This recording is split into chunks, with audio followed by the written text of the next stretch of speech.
On est là pour cette petite conf, pour justement vous montrer que non, le C++ n'est pas une technologie obsolète, et que, vous allez voir, maintenant, on peut vraiment faire de superbes choses avec. Donc, on va vous faire une petite présentation de nous-mêmes, une présentation des nouveautés de la technologie C++, une petite application de, justement, du C++ au machine learning, et à la fin, une petite démo. Alors, petite présentation. Alors, nous travaillons tous les deux dans la société Expandium. C'est une société éditrice de logiciels qui fait du monitoring passif du cœur de réseau. Donc, c'est une société qui a 11 années d'expérience. On travaille surtout en fait, avec les opérateurs mobiles et les entreprises de chemin de fer. Car il faut savoir qu'en fait, les trains, pour communiquer avec leur centrale, utilisent les réseaux mobiles télécoms. Ils ont leur propre bande passante de fréquences. Ce que l'on fournit aux opérateurs, ce sont des KPI, donc des Key Performance Indicators, pour justement connaître la qualité de leur réseau. Notre système est très simple, on capture tout ce qui passe sur le réseau de manière passive avec des sondes, et on les reconstruit, on les fait passer dans des algorithmes pour remonter du reporting pour que les utilisateurs finaux puissent savoir ce qui se passe vraiment sur leur réseau. Donc, qui sommes-nous? Moi, c'est Pierre Salmon. Je suis développeur, je suis amoureux du C++. Je travaille surtout sur les gros systèmes et j'aime bien montrer justement toutes les possibilités et les avantages de ce langage. Donc bonjour à tous, moi c'est Nicolas Greffard, je fais partie de l'espèce des data scientists. Mon métier en gros c'est de faire le pont entre tout ce qui est développement et toutes les techniques algorithmiques, statistiques, de machine learning, data mining, pour essayer de proposer des choses, des applications un peu plus intelligentes à partir de nos données pour nos clients. Donc je vais vous parler rapidement donc, des quelques problématiques qu'on a chez Expandium. Donc, comme vient de vous le dire Pierre, donc on monitore les réseaux de certains opérateurs mobiles. Donc, quand vous monitorez un opérateur comme SFR, vous avez entre 3 et 4 milliards de transactions à entrer en base par jour.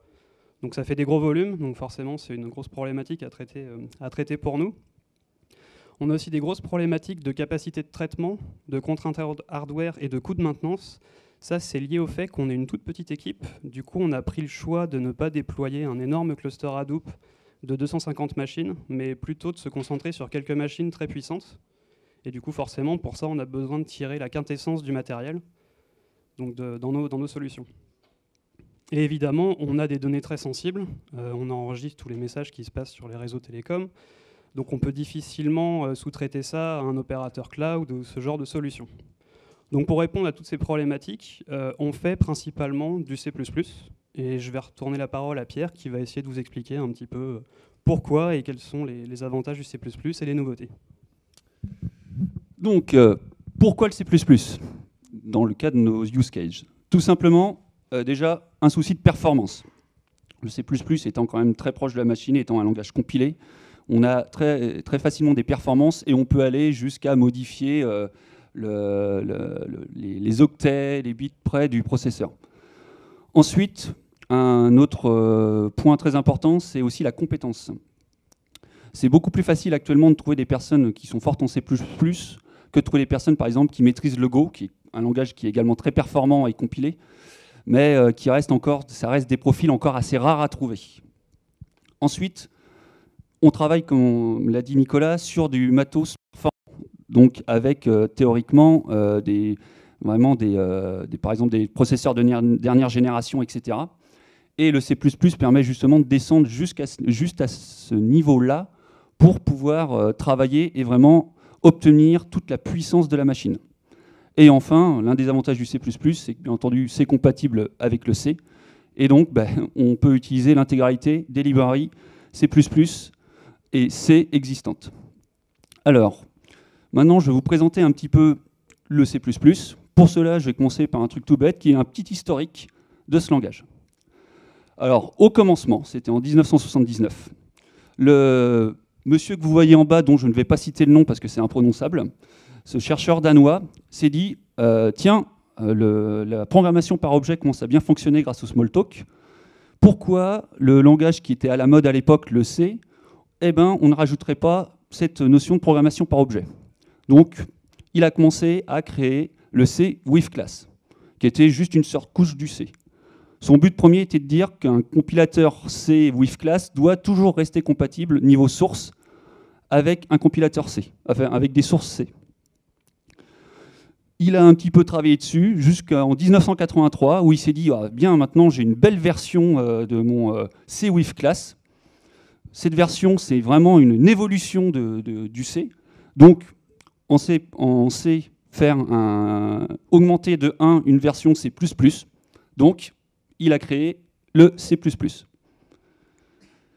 L'étape très importante suivante, ça a été en 1998, où le langage C++ a été standardisé, qui est devenu un standard ISO.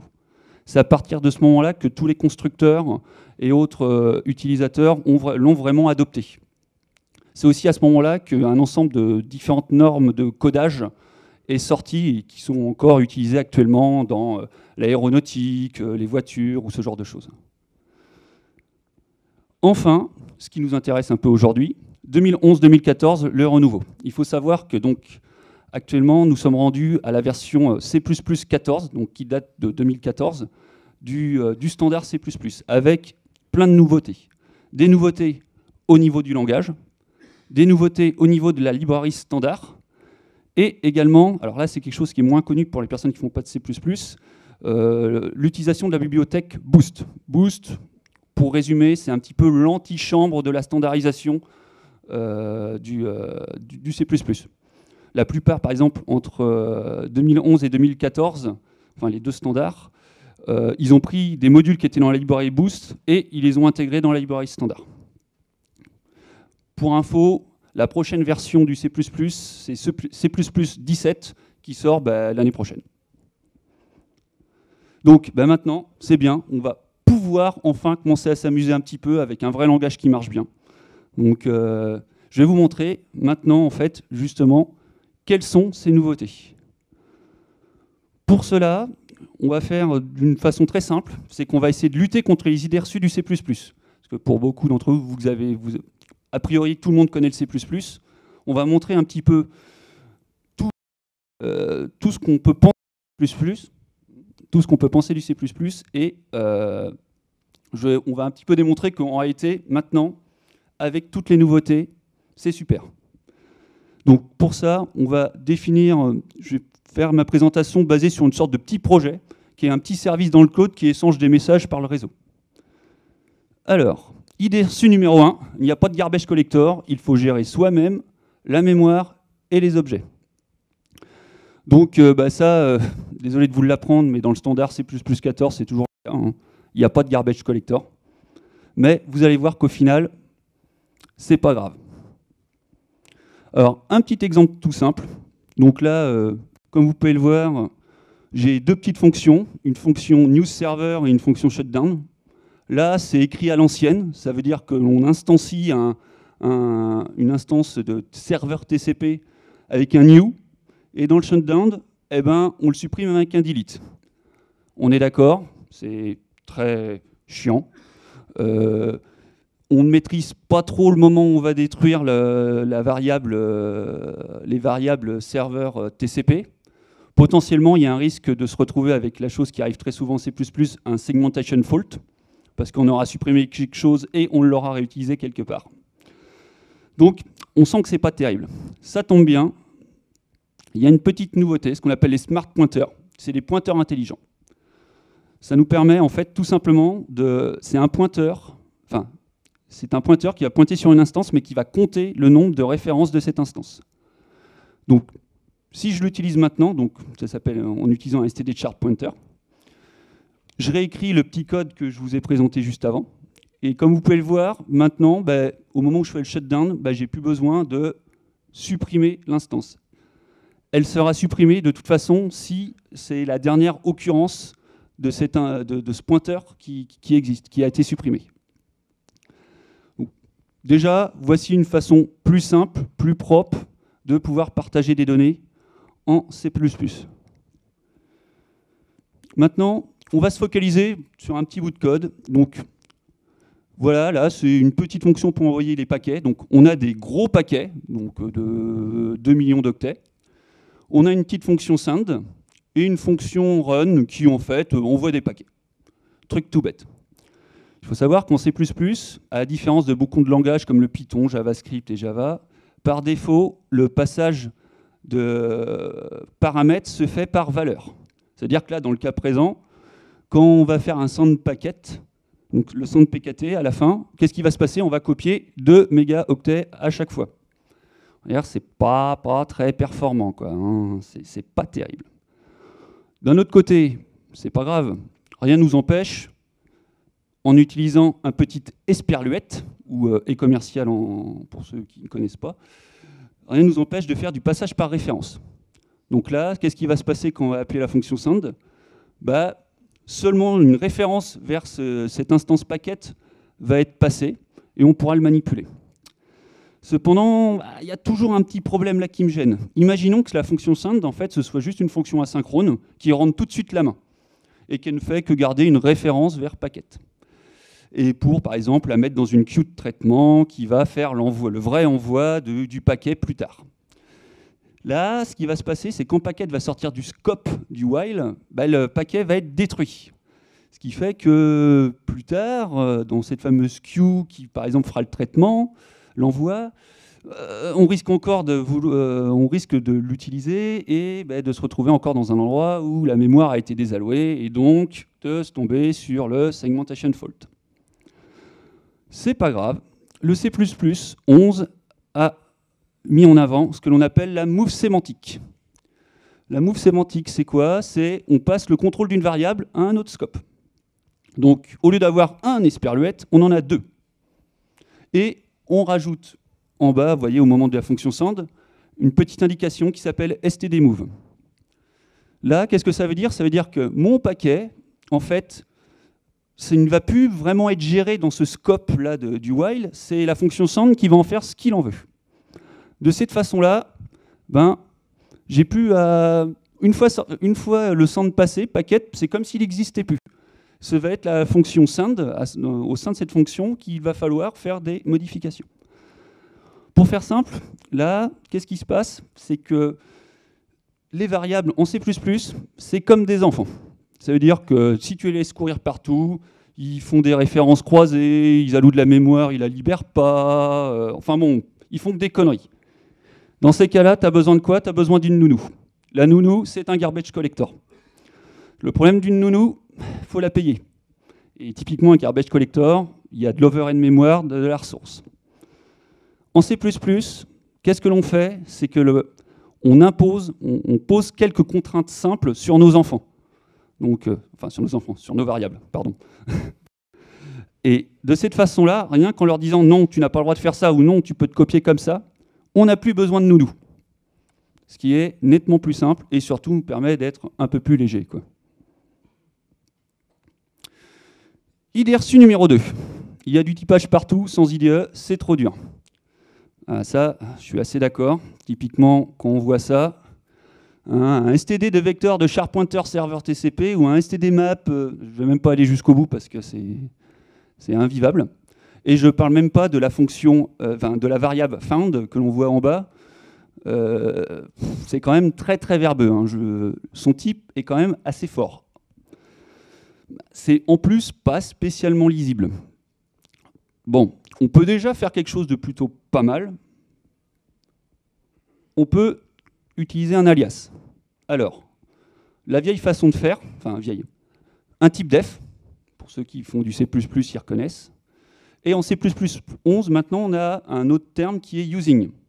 L'avantage de using, comparé au type def, c'est que c'est nettement plus lisible, en fait. Donc, si on réécrit le code précédent, c'est déjà un peu plus lisible et un peu plus pratique. Sauf que là, par exemple, dans notre cas, qu'est-ce que fait les 2 dernières petites lignes? C'est juste aller chercher un élément dans une structure de données et récupérer un de ces champs. Typiquement, la variable found, on n'a même pas envie de savoir de quel type c'est. Ça tombe. En plus, dans le cas présent, en fait, le type, on le connaît, parce que c'est la valeur de retour de la fonction find. Alors, ça tombe bien. En C++11 arrive le mot-clé auto. Qu'est-ce que fait le mot-clé auto? C'est que tout simplement, au moment de la compilation, il va aller regarder la valeur le type de la valeur de retour de find, et il va dire found va être d'un type itérateur, mais on le cache à l'utilisateur. De toute façon, l'utilisateur, il s'en fout, ça ne l'intéresse pas. On va mettre auto. Et de cette façon-là, on réduit encore plus le nombre de lignes à écrire. On a moins besoin de se rappeler tous les types qui existent. On a moins besoin d'autocomplétion. Et c'est quand même beaucoup plus intéressant. Sachant qu'en C++17, dans certains cas, on peut même utiliser le mot-clé auto comme paramètre de fonction. IDRSU numéro 3. C'est un langage limité et de bas niveau. Ça, c'est toujours ce qui ressort, parce qu'on voit toujours le C++ ou le C pour manipuler des octets, aller directement taper la mémoire, ce genre de choses. Bref, pas spécialement des trucs très haut niveau, comme on peut faire en JavaScript avec des events, des trucs et des bidules. Mais je vais vous montrer que non. Bon, voici un petit exemple tout bête. Une petite fonction qui s'appelle closeSocketList. Qu'est-ce qu'elle fait? Elle prend une liste, enfin un vecteur de serveur TCP. Elle regarde s'ils sont fermés, et s'ils sont fermés, elle les met dans une liste, qu'elle nous retourne. Bref, un truc assez simple. Là, c'est écrit à l'ancienne. Hein. Il y a une bonne vieille boucle for, il y a des types bien en dur partout. On sent bien que, ça, c'est ce qu'on ferait, c'est ce qu'on apprend à l'école et c'est ce qu'on fait en C++ 98. Maintenant, avec toutes les nouveautés du C++ 11, on peut réécrire ça. On va utiliser 3 petites nouveautés, enfin, ce n'est pas que des nouveautés, mais des trucs plus récents. On va utiliser des algorithmes, des itérateurs et des fonctions lambda. Donc, notre petit code devient ça, et aussi un peu de template, hein, histoire de... Alors, notre fonction closeSocketList. Alors déjà, l'avantage maintenant, c'est que c'est une fonction template. Ça veut dire qu'on n'est plus dépendant du type du conteneur. Tant que c'est un conteneur qui contient des char pointers, on est capable de l'utiliser. Enfin, qui contient des char pointers et surtout aussi qui implémente ce que l'on appelle les itérateurs.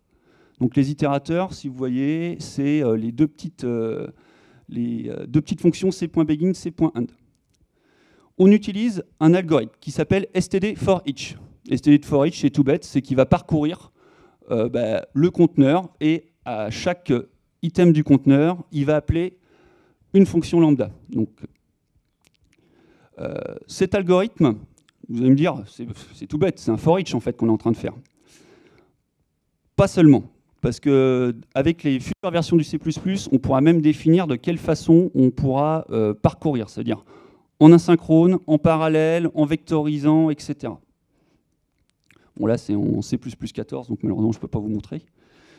Maintenant, le dernier point intéressant, c'est donc la fonction lambda, qui est donc cette petite fonction-là. Pour ceux qui font du JavaScript ou du Java, la fonction lambda, c'est l'équivalent d'une fonction anonyme. C'est-à-dire c'est une fonction qu'on crée comme ça à la volée, qui capture des variables en contexte et qui peut être appelée un petit peu n'importe quand.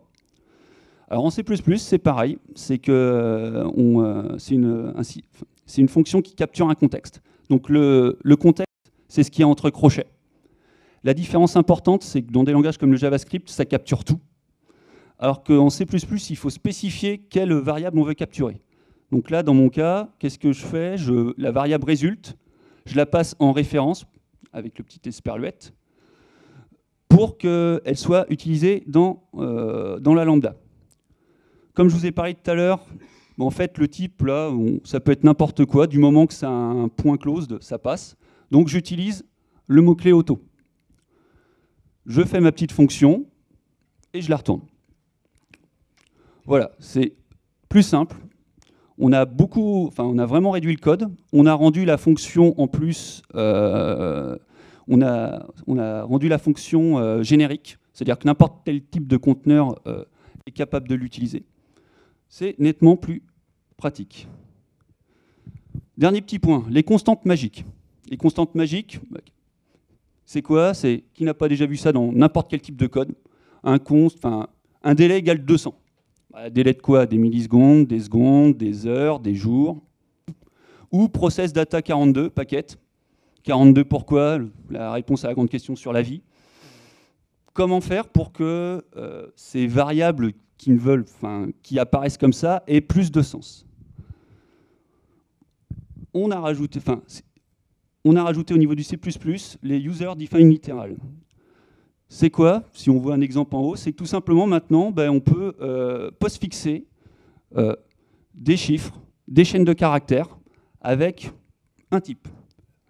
Là, typiquement, par exemple, si je prends l'exemple, je sais que mon délai, ce sera 200 millisecondes. Je sais que mon process data, ça prend 42 mégaoctets. C'est juste pour spécifier que c'est capable de prendre 42 mégaoctets. Comment ça se met en place? Comme beaucoup de choses en C++, on a une surcharge d'opérateurs. Donc l'opérateur double quote, underscore, quelque chose. On peut mettre ce que l'on veut. Et comme vous pouvez le voir, qu'est-ce que ça va faire? C'est que ça va prendre donc là, un entier, dans le cas où on passe un entier, et ça va créer un type. Et là, typiquement, on a créé un type duration type qui stocke les délais en millisecondes. Et en fonction de si on préfixe, qu'on postfixe plutôt en secondes ou en millisecondes, ça va calculer la bonne valeur. Donc là, c'est un exemple très simple pour faire des conversions automatiques de type. Mais on peut très bien l'appliquer pour, par exemple, faire un underscore JSON avec quelque chose qui va directement parser du JSON ou directement parser de l'XML. IDRC numéro 4, il n'y a pas grand-chose dans la librairie standard. La librairie standard, en 2014, voilà, tu as des conteneurs, des algorithmes, enfin les threads, de quoi manipuler le file system, des regex, j'en passe. Cependant, maintenant, le standard, c'est aussi la bibliothèque Boost que j'ai parlé tout à l'heure. Alors, dans Boost, il y a tout. Il y a la mer et les poissons, donc ASIO, gérer des GPU, les coroutines, gérer des dates, des graphes. En tout, il y a 142 modules. Je vous invite à les regarder.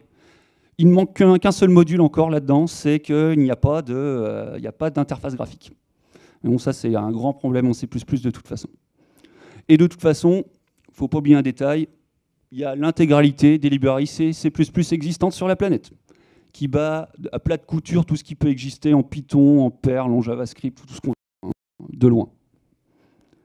Quelques petits exemples. Donc, Expandium NX, on vous la présentera tout à l'heure, car Expandium maintenant fait de l'open source. C'est une librairie HTTP asynchrone. Facebook Folly, donc, qui est utilisé sur les serveurs Facebook pour... c'est un ensemble d'utilitaires en CPP pour se simplifier la vie. NGHTTP2, qui est une librairie pour faire de l'HTTP2. Des librairies cloud, comme par exemple Mapper, et j'en passe, parce qu'il y en a des millions. Et là, ce que je viens de vous présenter, ce n'est qu'un tout petit aperçu.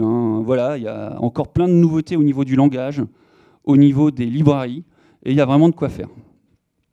Maintenant, le petit souci qu'on a, c'est que le C++, c'est bien, mais comment on en fait aujourd'hui? Je pense que tout le monde ici a dû apprendre à faire un makefile, voire un CMake si vraiment c'est aller un peu plus loin. On sent bien que c'est quand même un peu ancien et pas vraiment super adapté, quoi. Donc, il faut essayer de trouver une façon, on va dire, un peu plus moderne de faire du C++. Alors pour cela, il y a un petit outil qui s'appelle Phoenix. Phoenix, c'est quelque chose qu'on a développé pour cette présentation. C'est un proof of concept. Et c'est pour permettre de faire du C++ comme pour faire du Go. Est-ce que certains d'entre vous ont fait du Go ou du Golang, ont déjà utilisé? Levez la main, n'ayez pas peur. Voilà. L'avantage du Go, c'est que c'est un langage compilé, mais c'est quand même très très pratique, tout ce qui est gestion de dépendance et ce genre de choses. L'idée, c'est vraiment de pouvoir utiliser le C++ de la même façon. Comment ça fonctionne? C'est très simple. C'est pour gérer un projet CPP. Ça gère les dépendances de build sans aucune déclaration, c'est-à-dire on n'est pas obligé de créer un fichier makefile ou CMake avec 20 000 dépendances, disons j'ai besoin de telle librairie, telle librairie, telle librairie. Multiplateforme, pour ça on utilise Docker. Et derrière, on arrive à générer des images Docker qui peuvent directement être envoyées dans un cloud Amazon. Sur quelle technologie on se base? Donc, Docker, typiquement c'est pour avoir la portabilité. Debian apt. On utilise en fait le système apt, donc qui est le système de gestion des librairies de Debian, pour justement aller pour détecter les dépendances et installer les dépendances le cas échéant. Et cbuild, donc cbuild, c'est l'outil interne utilisé chez Expandium, qui est disponible également en open source, développé par Rémi Chibois, qui en fait, on lui file un projet et automatiquement il va créer les dépendances et préparer les fichiers pour faire un build. Alors, très rapidement, le fonctionnement est très simple, c'est qu'au moment où on instancie un projet, on crée une image et un conteneur Docker dans lequel on va travailler. Et c'est à partir de cette image et de ce conteneur que l'on va générer toutes nos images, qui seront ensuite déployées dans des repos Amazon. Alors, un projet Phoenix, c'est quoi? C'est un fichier de description qui s'appelle cbuild.conf avec différentes informations, versions, des définitions, le nom du projet, des options de compilation.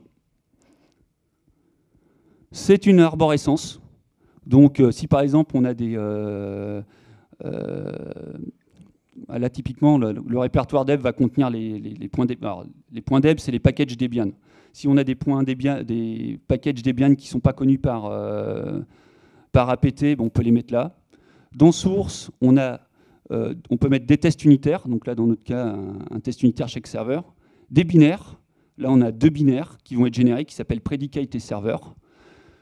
Et des librairies, qui s'appellent, là, typiquement, la librairie va s'appeler Café Data Mining. Voilà, il y a juste besoin de ça. Le système va automatiquement parser ces structures de fichiers pour pouvoir construire les fichiers, construire l'application.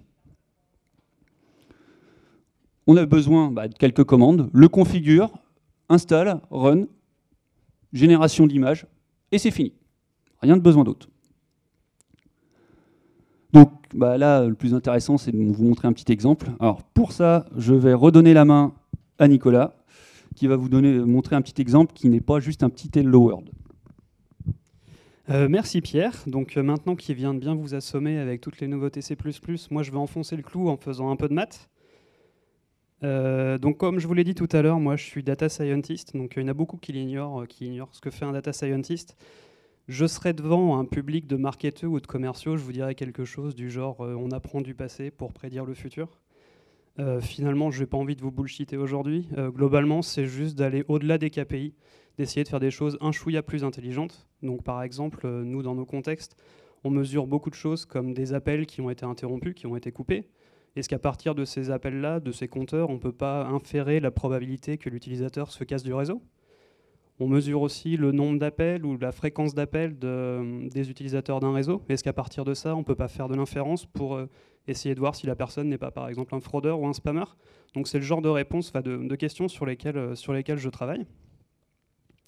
Malheureusement, comme on l'a dit tout à l'heure, c'est des données relativement sensibles. Donc j'étais dans l'impossibilité de vous faire un exemple là-dessus aujourd'hui. Donc on va prendre un exemple plus classique, un cas d'école, mais qui est quand même assez rigolo. On va faire de la classification. Alors pour ceux qui l'ignorent, la classification, ça a comme objectif d'étiqueter, donc de labelliser un objet, donc ici ça va être des données, comme appartenant à une catégorie parmi plusieurs. Donc par exemple, on va essayer de classifier un utilisateur comme étant satisfait ou insatisfait, ou de classifier une photo comme étant une image ou un poisson, ou peu importe. Donc on appelle ça des problèmes de classification supervisée, parce que donc le modèle statistique mathématique qu'on va utiliser va en fait apprendre à discriminer entre les différentes catégories à partir de données qui sont déjà étiquetées. Donc c'est ce qu'on appelle la phase d'apprentissage. Donc là on a notre boîte, c'est notre modèle, il y a plein de maths très intelligents à l'intérieur. On va lui envoyer des images qui sont déjà étiquetées. Donc là on voit qu'il y a une image d'avion, une image de voiture, notre modèle fait sa petite tambouille interne et après il arrive à les reconnaître. Donc une fois que le modèle est obtenu, c'est là que ça devient intéressant. On va lui envoyer des images qui sont non étiquetées, c'est-à-dire on ne connaît pas le label associé, et il va essayer de prédire l'étiquette. Donc voilà comment ça se passe. On lui envoie une image très rouge, on ne sait pas ce que c'est, et le modèle nous dit 95% de chances que ce soit une voiture, 36% de chances que ce soit un avion. Et je vous invite à regarder l'image de plus près. Effectivement, a priori, c'est une voiture. Donc voilà un petit peu ce qui se passe quand on fait de la classification. Donc le but aujourd'hui étant de vous montrer que le C++, ça peut servir à faire des choses un peu plus sexy que ce qu'on a tous appris à faire à l'école. On va faire un web service de classification d'images. On va le faire d'un côté en utilisant C++ et Phoenix, et de l'autre en utilisant Python. Donc pour ça, on va utiliser un jeu de données très connu dans le monde académique qui s'appelle CIFAR10. Donc je suis désolé pour ceux qui sont dans le fond, les images sont toutes petites, vous ne voyez pas grand-chose. Mais en gros, c'est une banque d'images, il y a des milliers d'images, et chaque image appartient à une catégorie parmi 10. Donc comme catégorie, on a des avions, des voitures, des chats, des chiens, des bateaux, des camions. Et donc on va utiliser comme algorithme, un algorithme, attention, roulement de tambour, de deep learning. Tout le monde a dû en entendre parler avec les prouesses de Google, notamment dans le jeu de Go. Et donc cet algorithme s'appelle un réseau neuronal convolutif. Je vais essayer de vous donner une première intuition de comment ça marche sans rentrer dans les détails. Et donc on va mettre tout ce modèle-là derrière un serveur HTTP qui aura comme mission de recevoir des images et de nous renvoyer les prédictions. Donc on lui envoie une image d'avion et on s'attend à ce qu'il nous dise bah, c'est un avion.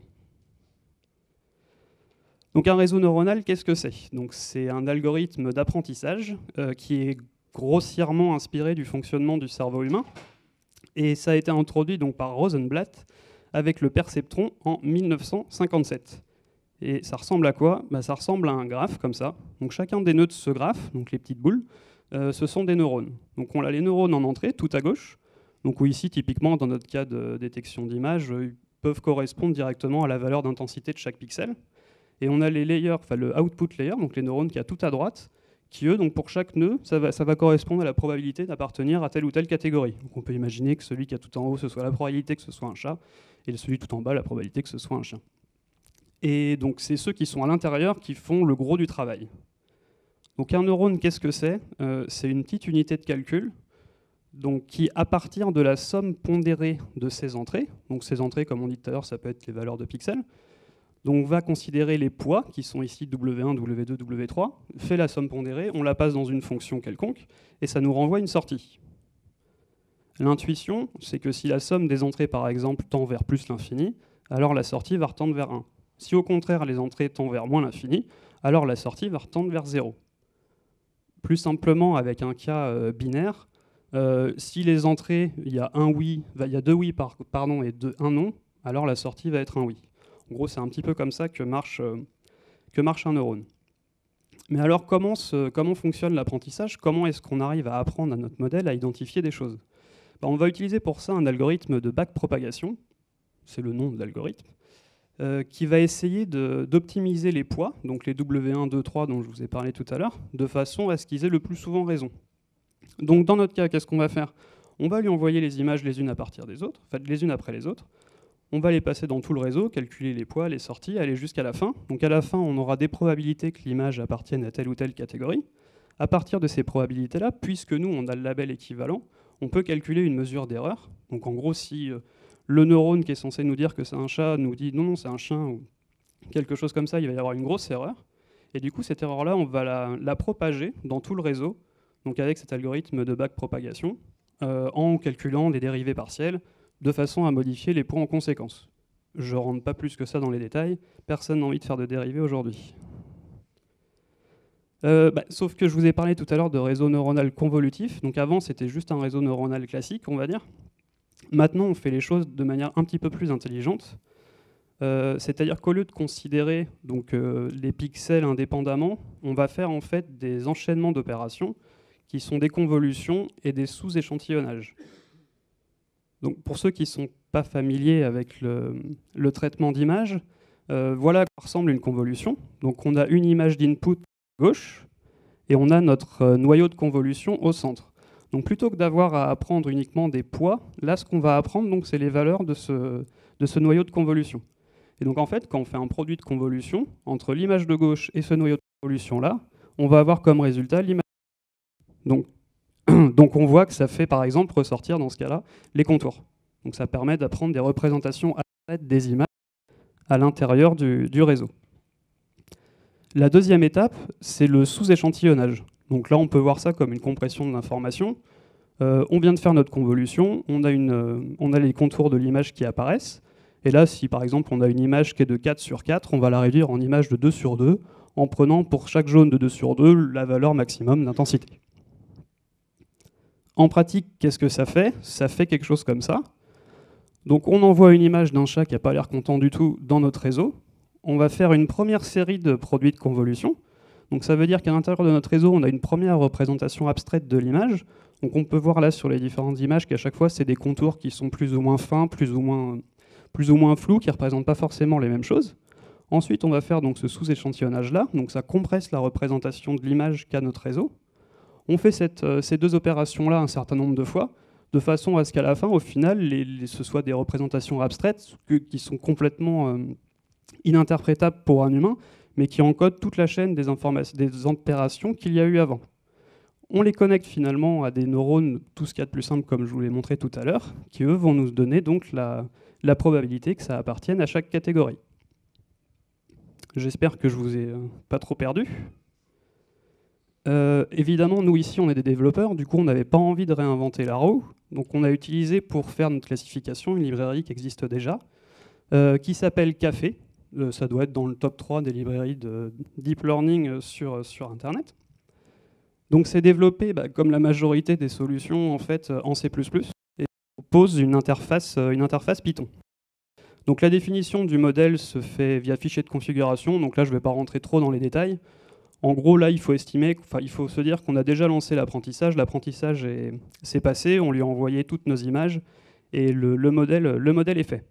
Donc, qu'est-ce qu'il reste à faire? Le serveur HTTP. Donc, en Python, on a fait du classique. Pour tous ceux qui ont utilisé Python, j'imagine que vous êtes familier avec le framework Flask. Donc, il y a deux fonctions dans ce serveur. Il y a la fonction loadNet, donc qui va charger le modèle que l'on vient d'apprendre. Je l'ai volontairement passé en commentaire parce que ça ne nous intéresse pas, c'est de la tambouille interne. C'est en gros, on importe un module, on fait module.load de nos fichiers sérialisés du modèle et il nous renvoie la classe qui correspond. Donc ensuite, par contre, ce qui est plus intéressant, c'est la partie HTTP où on va définir notre route, donc avec predict from file, qui via une méthode post va nous retourner donc les résultats de la prédiction. Donc on va vérifier que le nom du fichier, parce qu'on envoie ça donc par un formulaire multipart, tout ce qui est de plus classique. Donc on vérifie que le nom du fichier est là, que le fichier a bien été uploadé dans notre répertoire temporaire. On a notre objet net, on appelle la fonction predict avec l'image qu'on vient de charger, et on retourne le résultat sous forme de JSON. Dernière étape, du coup, si on est dans le main, on va commencer à écouter en local. Et ce qui est intéressant maintenant, c'est de voir comment on fait ça en C++. Alors, comme vous pouvez le voir, en fait, c'est exactement la même chose. Donc, on utilise notre framework NX. On définit je vais plutôt faire comme ça. On définit un serveur. On définit justement le système qui permet de parser les fichiers multipart. Là, on définit notre route, notre type de route, la fonction que l'on va appeler au moment où cette route sera utilisée par le navigateur. Et on ne fait que récupérer la même chose. On récupère le fichier, on le place dans le classificateur. Donc là, il y a un petit truc en plus, c'est qu'on supprime le fichier temporaire. Et le résultat, on le sérialise dans du JSON et on le retourne. Et là, à la fin, comme pour le Python, on lance le serveur en écoute pour qu'il soit prêt à fonctionner. Alors là, j'ai repassé la main à Nicolas, le temps de préparer la démo. Donc ce qui est intéressant, c'est de voir qu'entre le serveur HTTP Python qu'on vous a montré et le serveur HTTP en C++, finalement, on appelle à peu près tout le temps c'est les mêmes fonctions. On a réussi à faire du haut niveau en C++, comme on peut en faire en Python. Donc là, Pierre est en train de lancer l'image Docker qui correspond au projet C++, si je ne m'abuse.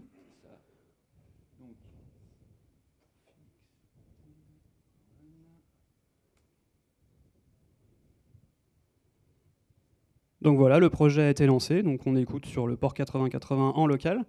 Donc maintenant, on va vous montrer quelques exemples. Donc il va glisser-déposer des images, et le serveur va nous répondre ici, ce qui est contenu dans l'image. Si Pierre arrive à se servir d'une souris. Donc voilà, donc là c'est une image de chat, on la balance. Qu'est-ce que nous répond le serveur? La probabilité que ce soit un chat, oui, 74%, un cheval, 20%, un avion, 5%. Je pense que le serveur, là, pour le coup, a à peu près raison. Il semblerait que ce soit un chat. On va essayer maintenant avec une image de grenouille. Bon, bah encore une fois, c'est pas aussi bien, mais c'est quand même la grenouille qui l'emporte. Donc avec la probabilité que ce soit une grenouille à 58%. Donc c'est la grenouille qui l'emporte. Notre serveur a gagné. Une dernière fois, donc avec cette fois un bateau. Encore une fois, ça a fonctionné. Il a bien reconnu que c'était un bateau à 52%, suivi d'un avion à 36%. Donc maintenant, on va quand même vous montrer que ça marche aussi en Python. Donc on va couper le serveur local C++.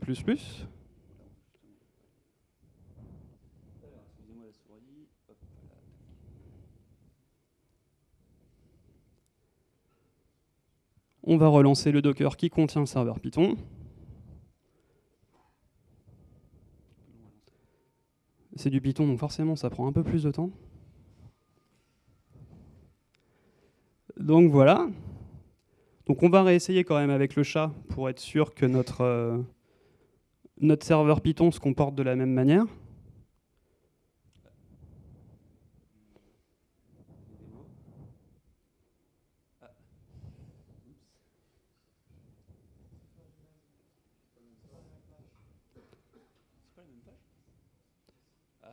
Donc voilà, ça remarche.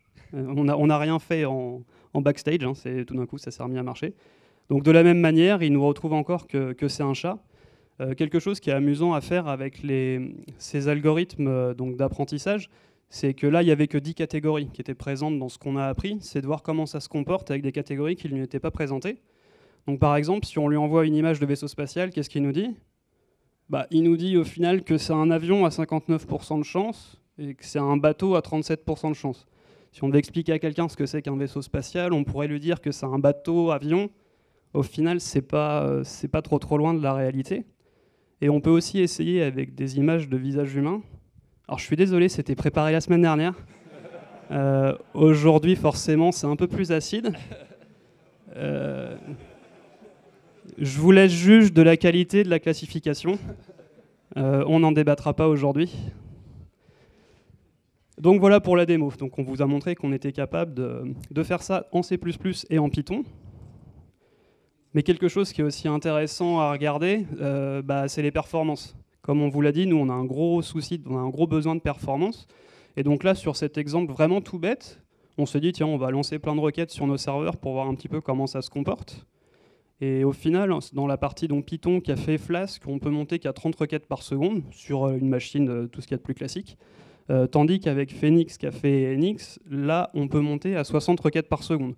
Donc ça, on n'a rien fait pour essayer d'optimiser les résultats ou quoi que ce soit, c'est out of the box, c'est la différence de résultats qu'on obtient.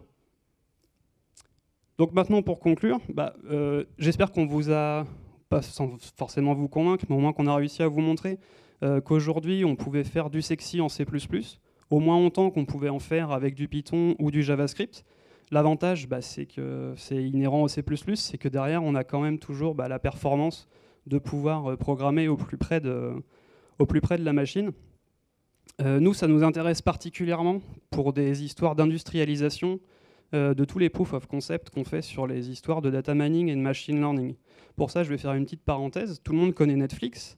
Netflix, il y a quelques mois, je crois, avait fait un concours public visant à essayer d'améliorer son moteur de recommandation. Donc il y a deux équipes qui ont été retenues, une qui arrivait à améliorer les performances de 10% et l'autre de 8%.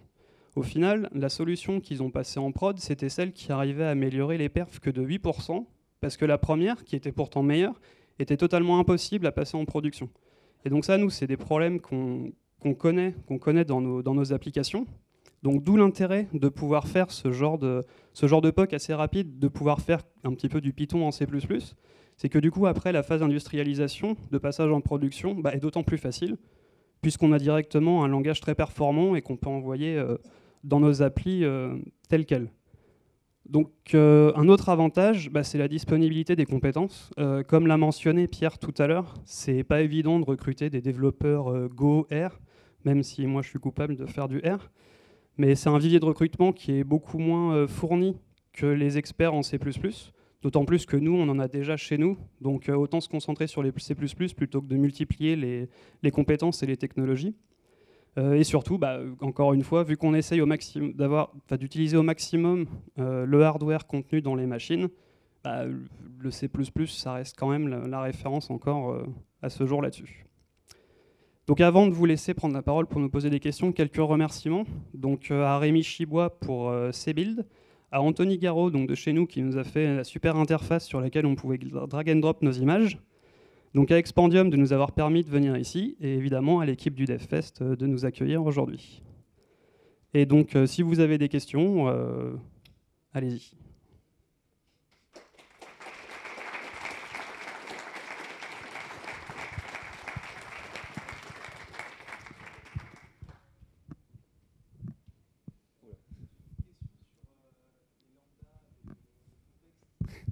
Oui.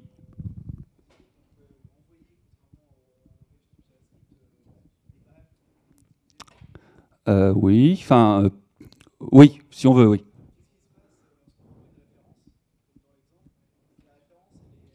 Elle est détruite après? Elle est détruite. Elle fonctionne, comme je le disais tout à l'heure, les variables, il faut les contrôler.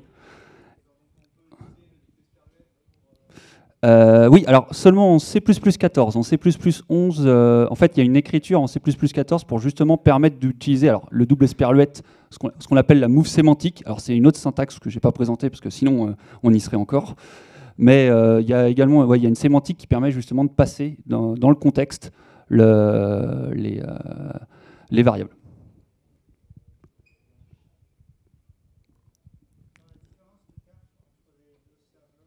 Oui.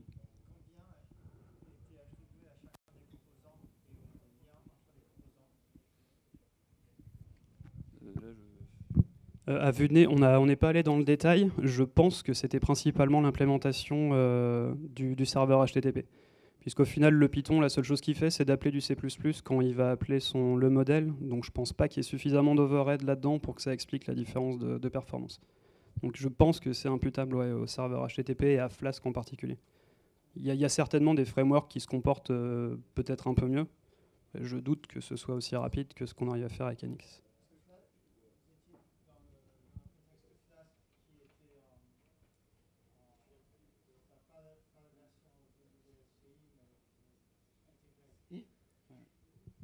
Donc oui, donc c'est certainement lié à ça. Oui. Oui.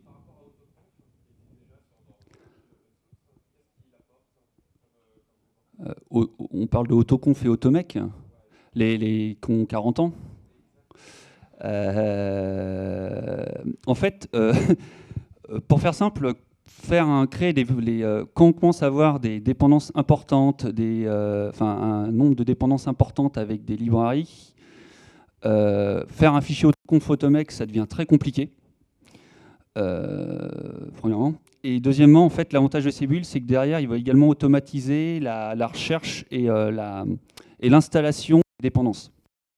En fait, à partir du moment où les projets existent dans les repos Debian, CBuild va les détecter et les installer. Et utiliser automatiquement, ensuite configurer le GCC pour qu'il lance les bons paramètres de compilation, de linkage, etc. quoi. Le but, c'est vraiment qu'on ait le moins de trucs à écrire possible pour pouvoir développer. Quoi. Et qu'on ne soit pas, dès qu'on rajoute une librairie, obligé de rajouter une ligne dans CMake ou une macro M4 dans autoconf ou ce genre de choses.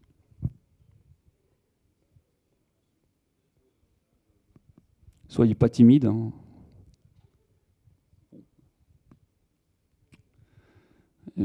S'il n'y a pas d'autres questions, merci à vous de votre attention.